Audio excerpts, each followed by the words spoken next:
So, and are there any tips that you could suggest for helping just tired families everywhere? If you can solve this $1 million question, I think it would be amazing. Um, So I think one concept that's helpful for adults and adolescents and younger, a little bit older children alike is this idea that sleep is one of our most powerful drives. You think about it, being asleep for 8 hours, not able to protect ourselves back in the day where we were living in caves, etc.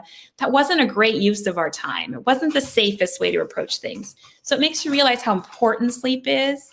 And sleep is just going to take what it needs. So if you haven't been sleeping well, you're probably going to fall asleep for little micro sleeps during the day. It's greedy. It's just going to take what it needs.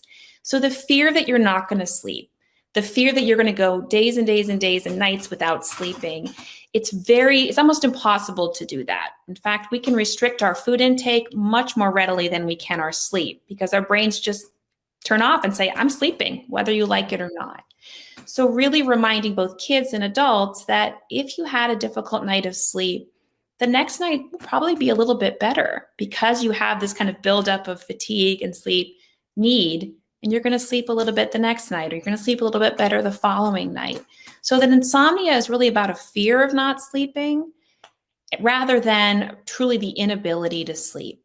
So if a kid's saying it's really hard for me to fall asleep, what if I'm really tired in class tomorrow? What if I can't do this and that? Those sort of what if anxious thoughts can really drive further dread about anxiety for adults as well. So reminding ourselves, my brain's going to take the sleep that it needs. I have to give it ample opportunity to do so and really try and work on some of those worried or catastrophic thoughts that if I don't sleep, tomorrow will be catastrophic. If I don't sleep tomorrow, I might be a little tired. Okay, it's happened before. I've gotten through it. I've gotten to the next night. So a lot of the work that I do, and I think as a psychiatrist doing sleep medicine is really a nice pairing, is addressing those anxious thoughts and really challenging this thought that if I have a bad night of sleep, I can't function. I'm totally dysfunctional.